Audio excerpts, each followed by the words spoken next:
Abakristo bamwe tukibabagiye Mariya Rwanda twifuza kuvuga muri iki kiganiro inzira y'ubutagatifu mutegurirwa n'umuryango wose wa Bikira Mariya Mwamikazi bwa Karumeli muri kumwe na Seminari Celestine. Nk'uko twakunze kubigarukaho kenshi, uburezi ni ubuzima bw'umuntu bwose. Mutagatifu Tereza akaba agereranya isengesho n'ubucuti buri hagati y'abantu babiri. Ubucuti bugira intangiriro ariko ntibugira iherezo. Ni ukuvuga ko iyo abantu bamenyanye baba bamenyanye ubuziraherezo. Ibaruwa yanditse Abanyaroma, Pawulo agira ati: abo yamenye kuva kera yanabagennye guhabwa isura y'umwana wayo ngo abe umuvukambere mu bavandimwe benshi. Abo yayigeneye kandi abo ngabo yarabahamagaye, abo yahamagaye kandi abo ngabo yabahaye kuba intungane, abo yahaye kuba intungane abo ngabo yanabahaye ikuzo. Nk'uko mu isomo runaka haba harimo imitwe inyuranye ku buryo umuntu ugarutse mu ishuri aba azi ati ubushize twabonye ibi n'ibi, mu bucuti siko bimeze, abakundana ntabwo bajya basuhuza. Umuntu w'isengesho ni wa wundi uhora yumva afite inyota idashira. Orezo ntabwo ari inzu y'ikizuriraho, ahubwo ni ikintu gitwara igihe kigerwaho buhoro buhoro. Nk'uko abantu babaho ubucuti mu buryo butandukanye, niko abantu basenga ku buryo butandukanye. Gusenga bisaba uruhare rw'Imana n'uruhare rwa muntu. Tugiye gukomeza turebera hamwe insanganyamatsiko igira iti: gusenga ni ukuhira ubusitani. Uyu munsi turakomeza tureba uburyo bwa kabiri bwo kuhira ubusitani. Uburyo bwa kabiri: gukoresha akamoteri kazamura amazi. Uburyo bwa kabiri buranga isengesho ry'umutuzo. Gusenga bisaba ubushake. Niyo mpamvu nta muntu ushobora guhatira undi gusenga. Mu buryo bwa mbere twabonye ko kuhira ubusitani bitwara imbaraga nyinshi. Uburyo bwa kabiri umuntu akoresha imbaraga nke. Muri ubu buryo umuntu atangira kwinjira mu mutuzo. Aha umuntu ntabwo asenga yatura cyane amagambo, ahubwo arushaho gukunda. Ni ukuri imbere y'umukunzi. Uko umuntu arushaho kwitaho neza ku mutoza mu busitani, niko abona kurushaho gutohagira. Nguko uko bigendekera umuntu utera intambwe mu isengesho. Arushaho kubona ikibazo cy'urukundo rw'Imana no kuvumbura impuhwe zayo. Ibyo byose abigeraho abikesheje urumuri rw'Imana. Ibyishimo byo gukorera Imana. Muri ubu buryo bwa kabiri umuntu arushaho kuvoma amazi menshi ugereranyije no mu buryo bwa mbere kandi akoresheje imbaraga nke. Uko umuntu arushaho gutera imbere mu isengesho no kuryoherwa nabyo, bikarushaho kumva ko Imana imuri hafi. Umunaniro uragabanuka.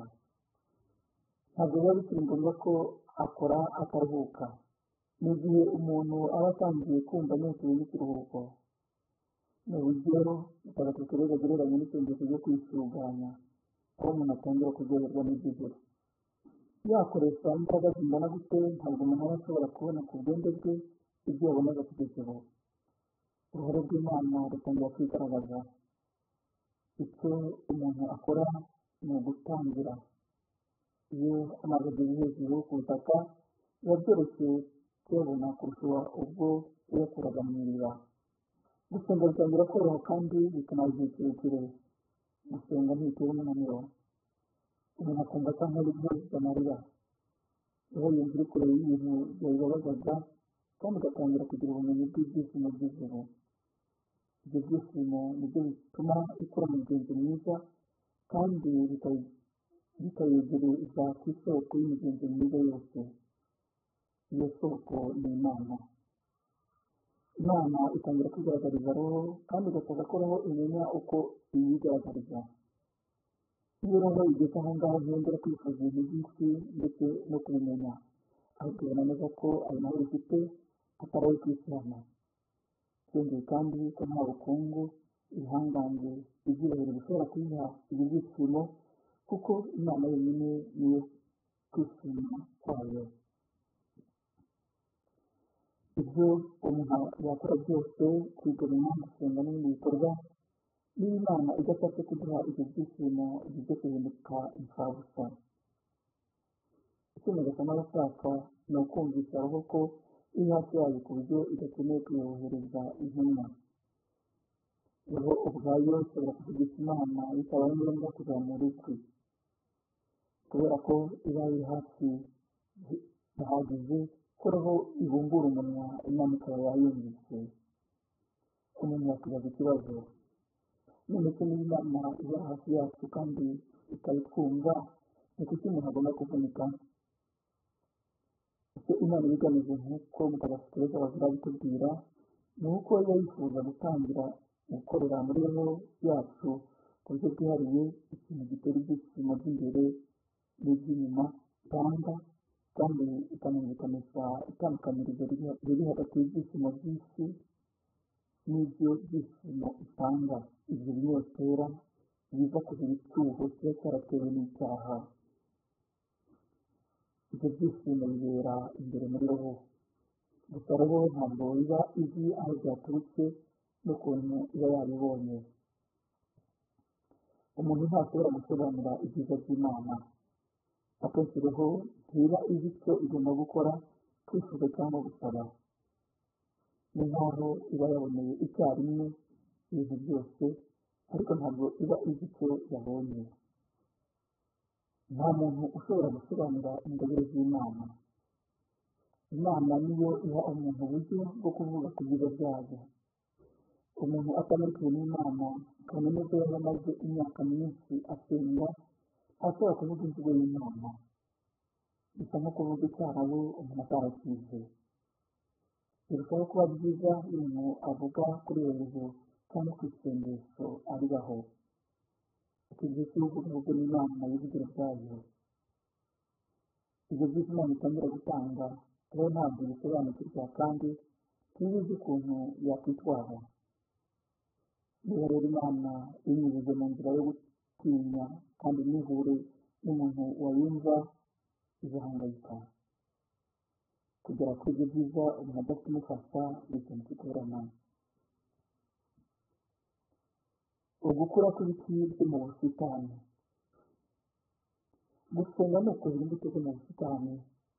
Uko umuntu arushaho kuhira niko imbuto zikura zikazana amababi, indabo zitanga impumuro nziza.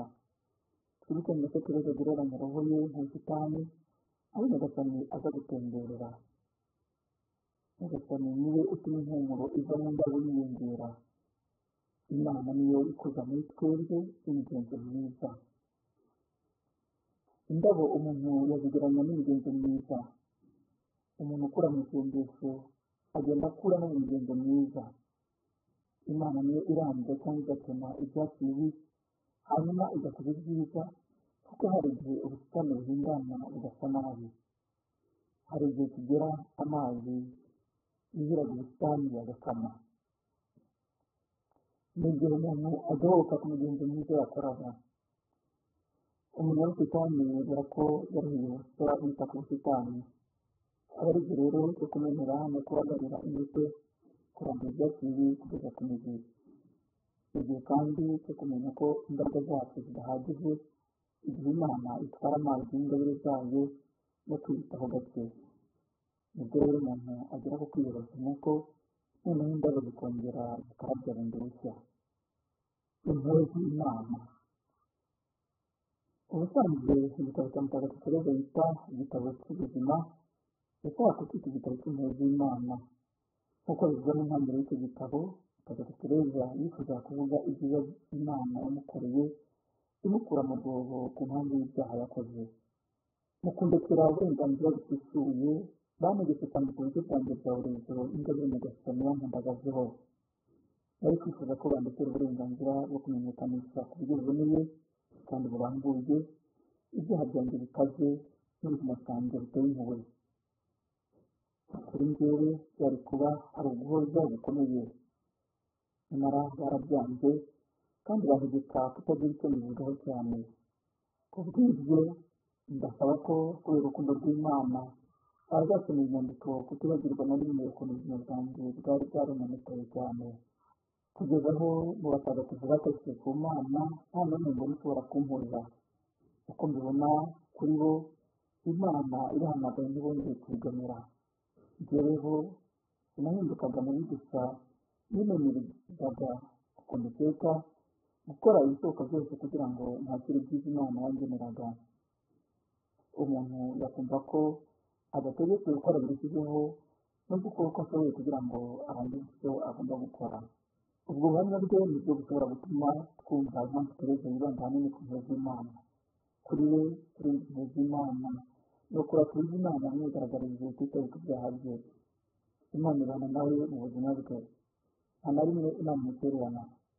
Kuri Mutagatifu Tereza, Imana ifite uburyo ibana natwe. Tumwumve. Kuva watura muri iri sakramento ritagatifu, dushobora kwemera twivuye inyuma ko uhari. Tudashyizeho ubwacu amananiza, dushobora kubona ibyishimo mu kutuba hafi nk'uko ubona ibyishimo mu kukuba hafi. Kuko nk'uko ubivuga ubwawe, nezezwa no kuba mu bantu. Muyobozi wanjye, mbega amagambo! Nta na rimwe nigeze yumva, yewe no mu gihe nari kure yawe, ngo nere kudahozwa. Nyagasani, birashoboka ko hari na roho n'imwe uyingabire n'uguhozwa, kuko ikaba izi neza ko uterwa ibyishimo n'uko ikuba hafi, ikongera ikagusomeraho nyuma yo kubona ibyo byiza bigaragara by'urukundo idashidikanyaho, kuko irubona mu bikorwa. Ibyo koko hari imwe ibyo byago byagwiririye, atari inshuro imwe ahubwo inshuro zitabarika. Iyo roho ni iyanjye. Abantu bavumbura impuhwe z'Imana ni abantu bimenyerera guturana n'Imana. Kuvumbura impuhwe z'Imana bisa nk'umuhinzi utembera mu busitani, akagenda buhoro buhoro areba imbuto zeze ku biti byo mu busitani.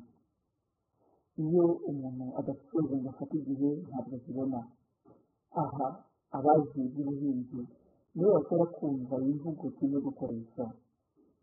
Gusenga ntabwo ari ukwikiranura n'Imana, ahubwo ni ugufata igihe umuntu agatarama. Kudohoka kuri uwo mushyikirano n'Imana ni ugutakara. Nibyo Mutagatifu Tereza yita kutagira icyo yishoborera, usibye guca indabo zo mu busitani, akagira ubutaka nabi. Ubwo butaka abugereranya na roho ye. Tutari kumwe n'Imana turanyanyagiza. Gushyira hamwe n'Imana bituma umuntu yirundarunda agatekana. Aha niho Tereza asenga agira ati, ntureke Nyagasani uwo wacunguje wowe atakara, uwo wakuye mu mirimo y'ikinyamaswa. Ikibazo cy'urukundo. Muri ubu buryo bwa kabiri, umuntu aba ari mu mahoro, mu mutekano n'ikiruhuko. Aba yumva nta kindi yakwifuza usibye kwigumira imbere y'Imana, nk'uko byagendekeye Petero mu mpinga y'umusozi. Petero niko guterura yagize ati, Nyagasani, kwibera hano ntako bisa. Niba ubishaka, ngiye kuhaca ibiraro bitatu, kimwe cyawe, kimwe cya Musa, n'ikindi cya Eliya. Ivanjiri y'Yesu Kristo yanditswe na Matayo, 17:4. Umuntu ntabwo aba ashaka kwinyeganyeza cyangwa se kuva aho ari kugira ngo adatakaza ubukungu, ndetse aba yumva atasohora umwuka. Icyo aba ashaka ni ukuguma impande y'Imana. Nta bindi bintu aba atekereza cyangwa ngo yibutse. Aba anezerejwe no kuguma iruhande rw'Imana. Aha umuntu aba ari mu isengesho ry'umutuzo nawo. Byongeye, nta mbaraga akoresheje, akomeza kuremekeza icyo kibazo cy'urukundo no kukibuza kuzimata. Mutagatifu Tereza atubwira ko abantu benshi bagera kuri uru rwego, ariko bake nibo baharenga ngo bagere kuri yisumbuyeho. Iyo Imana itanze ingabire ntirekera aho, kereka umuntu aramutse ashyizeho imbogamizi. Ni ikintu cy'ingenzi ko roho imenya ko Imana yayihaye icyubahiro cy'ikirenga. Ni nk'aho Nyagasani aba yayituje mu ijuru. Iba igomba gukora ku buryo idasubira inyuma, kuko yagwa mu rwobo. Umuntu ugeze kuri uru rwego aba agomba kwirinda kurarikira ibyo yasize inyuma, nk'uko byagendekeye Abayisiraheli mu rugendo rwabo. Abo mu butayu ikoraniro ryose ry'Abayisiraheli ryitotombera Musa na Aroni. Abayisiraheli barababwira bati, yewe iyo byiza twitwa n'ukuboko k'Uhoraho tukiri mu gihugu cya Misiri, igihe twari twiyicariye iruhande rw'inkumi z'inyama, twirira n'imigati uko dushaka. Ubu mwatuzanye muri ubu butayu kugira ngo mwicishe inzara imbaga yose. Igitabo cy'Umuka Misiri umutwe wa 16 umurongo wa 1 kugera ku 3. Abantu benshi mu bukristo bwacu hari aho tugera tukifuza kwisubira mu ngeso zacu, ndetse hari n'abafata ingamba zikakamaye zo gukora ibishoboka byose kugira ngo batazongera kugwa mu ngeso za kera.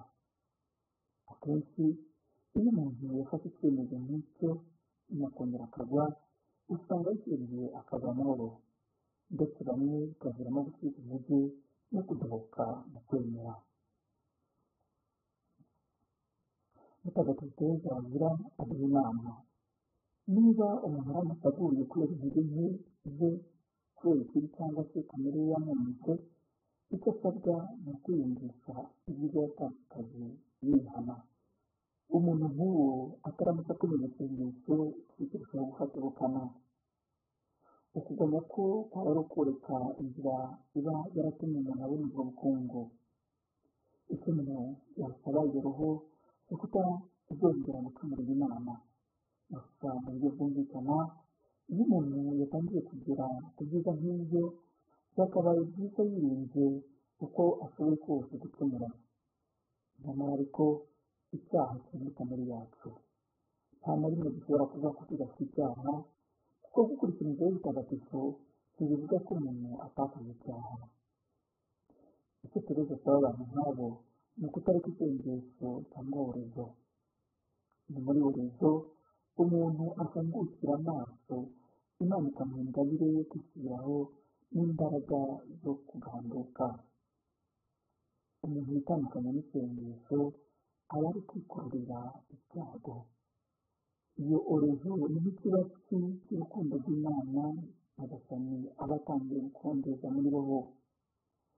Imana iba ishaka ko roho yumva icyarikirizo by'urukundo, uwo mutuzo, uko kwirundarunda, ko ari igikorwa cy'Imana, atari ugutuza guturuka kuri seki cyangwa se ku mbaraga za muntu. Iyo umuntu abizobereyemo ntabwo bishoboka kutibwira ko ako kanya ko atari igikorwa gituruka ku mbaraga za muntu. Iyo umuntu agerageje ku mbaraga ze kugera kuri icyo kibazo cy'urukundo, asa n'umuntu aho kugira ngo yatse umuriro awuzimya. Iyo ari ikibazo giturutse ku Mana, umuriro ugurumana ako kanya. Keretse umuntu aramutse akoze ikosa, umuriro w'urukundo rw'Imana utugurumana, uwo muriro ushobora gutanga ibisatsi hanze. Icyo cyose ni ikimenyetso cyangwa ingwate Imana ihariho igaragariza ko yikoreye ibintu bihambaye mu gihe roho yiteguye kubyakira. Ni Imana y'igiciro gikomeye. Umuntu ntagomba gupfukirana itarenta, kuko ishobora kugirira abandi akamaro mu gutera imbere kwawo. Ni ngombwa ko inshuti z'Imana zigira imbaraga kugira ngo zishyigikire abanyantege nke. Iyo umuntu amaze kumenya ko yagira ubuntu bw'ibyiza by'Imana, asabwa gutuza no kugendera kure urusaku. Umuntu aba agomba kuguma hamwe akishimira ibyo byiza, nk'uko ururikiriro rw'ubwenge ruguma mu mutiba. Niba inzuki zose zishoboka icyarimwe, ni gute ubuki bwaboneka? Roho rero igomba kwitonda. Urumuri rw'Imana. Umuntu umurikiwe n'urumuri rukomoka ku Mana ashobora gusobanukirwa ibyo twumvaga. Mutagatifu Tereza wagira atubwira ko nubwo atumvaga amasengesho mu rurimi rw'Ikilatini, mu isengesho ry'umutuzo yashoboraga gusobanukirwa no kumva ibyari bifite igisobanuro bwite. Mu isengesho ry'umutuzo ni ngombwa ko rekaho ikaruhukira imbere y'itanga ikiruhuko nyakuri, noneho igashyira ubumenyi iruhande. Imbere y'ubuhanga budashira, kumenya guca bugufi bitambitse kure ubumenyi bw'isi. Mutagatifu Tereza umwana w'Yezu nawe agira ati mbese ko mu isengesho rya dufite abatagatifu intumwa Pawulo, mutagatifu Agusitini, Yohana Umusaraba, Tomasi Akwino, Francisco, Dominiko n'izindi nshuti z'Imana n'ibyamamare bazaniye ubumenyi bwayo bwarabaye abanyabwenge b'ibihangange. Umuhanga yaravuze ati mu ikibando n'ahagarara nsindira imiriro maze umuriro w'inyuma aterura isi.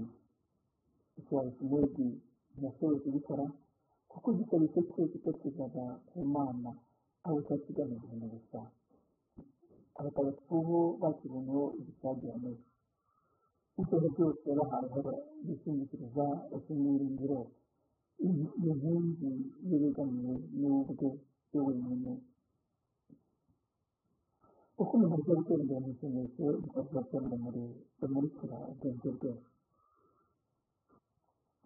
Mu isengesho ry'umutuzo ntabwo ari igihe cyo gukora disipurine zivugitse neza, ahubwo ni igihe cyo kumenya icyo turi cyo, ubundi tukaba imbere y'Imana mu bwiyoroshye. Imana ikunda gucika bugufi. Icyo umuntu yavuga ntabwo umuntu asezerera burundu isengesho ryo kuzirikana cyangwa se gusenga umuntu yaca amagambo. Uko umutuzo urushaho kwiyongera niko umuntu arushaho kudashobora kuvuga. Iyo umuntu atura Imana ibyishimo n'umunezero agira, ibitekerezo n'ibyifuzo akagera kujya ku Mana, umwanzi ntashobora kubona aho amenera. Iyo rero umuntu amenye ko ibyo byiza biturutse ku Mana, izi ntandaro zo guhora aza mu iherezo ibiturutse kuri Satani na mpamvu nk'uko nawe ari umubeshyi. Kuko mu buzima bwacu duhura n'ibigeragezo, gucika intege mu isengesho cyangwa kudohoka, Imana ikatugerageza kubera intego yacu no kugira ngo tutibwira ko twarangije urugamba ko tukiri mu rugendo. Uko umuntu atera imbere mu rugendo niko agomba kurushaho kubaha Imana no kwigirira icyizere.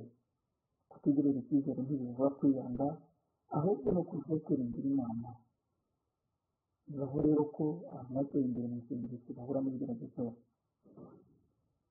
Kugira ngo umuntu ashobore kumenya amayeri y'umwanzi, ni ngombwa ko mu ntangiriro afata icyemezo kidakuka cyo gukurikira inzira y'umusaraba. Nyagasani bwe yatwigishije ko ari yo nzira y'ubutungane. Nuko Yesu abwira abigishwa be ati niba hari ushaka kunkurikira azibagirwa ubwe ahita umusaraba we maze ankurikire. Ivanjiri ya Kristo kwanditswe na Matayo 26:24. Niwe twigana. Ntabwo umuntu abishidikanyaho iyo akurikiye inama ze kandi ari we ashaka gushimisha. Ni mu gutera imbere kwayo rero uzamenya ko ibyo iri kubaho bigaturuka ku mwanzi. Ushobora kongera kugwa nanone, nyamara n'ikimenyetso kiganiraho ko Nyagasani ari kwigaragaza kuko izahita iganduka vuba. Rero Imana iri kwikorera umurimo wayo, ntabwo rero igomba no gushaka ko yaca bugufi. Imana ubwayo niyo iha kwiyoroshya. Nta kintu gikingira nk'urumuri Imana ikoresha igaragariza ko ubwacu nta kintu dufite, kandi ko uko ibyiza byayo birushaho kwiyongera niko urumuri rurushaho kumurika. Roho yiyumvamo icyifuzo cyo gutera imbere mu isengesho. Icyemezo kidakuka cyo kudaterera mu isengesho bibaho uko amakuba yarangana yari yiteguye. Yumva yizeye gukizwa n'ubwo yanavanze no kwiyoroshya n'ubwoba. Roho yiteguye gukizwa isakara, noneho icyubahiro nk'ikimana agirira cyo kwiyongera. Urukundo ukunda Imana ntiwe rurangwa n'inyungu bwite, yifuza kujya hitaruwe hatari urusaku kugira ngo birusheho kwishimira ubukungu. Iyo ngabire ni intangiriro y'ibyiza byose. Igihe indabo zo mu busitani ziba zigiye gutangira kwibumbura, roho irabibona neza. Ntabwo roho ishobora gushidikanya ko Imana itari kumwe nayo. Ibyo ibyiyumvisha kugeza ubwo itongera kugira amakosa n'ibindi bikorwa bitandukanye. Ikiganiro gitaha tuzakomeza kurebera hamwe uburyo bwa gatatu bwo kurinda ubusitani. Muri iki kiganiro nari kumwe na Twemere Celestin n'umuryango wa Padiri wa Karume. mu Rwanda tubarizwa ku Itaba muri Diyoseze ya Butare no muri Paruwasi ya Gahanga Diyoseze ya Ruhengeri. Hari kandi abafite ba Kanumba hamwe na Monasiteri ya Nyamirambo muri Diyoseze ya Kigali na Diyoseze ya Cyangugu. Umuryango Karmeli ufite amarayika wabo bakurikiza ubuzima bw'abihayimana babo mu ngo iwabo. Ubuzima bwabo bwa buri munsi n'imirimo bakora itandukanye bihatira kuhiga amasengesho mu gitondo n'aya ku mugoroba y'abihayimana kugira iminota mirongo itatu yoherezwa kubera gusakaranya mu gihe cyane iminsi rimwe mu byumweru bibiri gukora umwiherero by'inka y'iminsi itanu buri mwaka. Kwinjira muri icyo cyiciro bisaba kuba umuntu wari umukirisitu w'intangarugero kandi afite inteko y'isengesho. Agomba kuba byibura by'uburinganire igifaransa cyangwa icyongereza kandi akaba yiteguye gukurikirana inyigisho zimutera gukora amasezerano. Ushaka kumenya ibyerekeye umuryango wa Karmeli ndetse n'abatagatifu bayo cyangwa se kugira inama twungura yahamagara kuri nimero za telefoni igendanwa 0788 cyangwa se agasura bimwe mu bigo byacu twavuze haruguru. Turamariya Mwamikazi byiza bya Karmeli idusabire.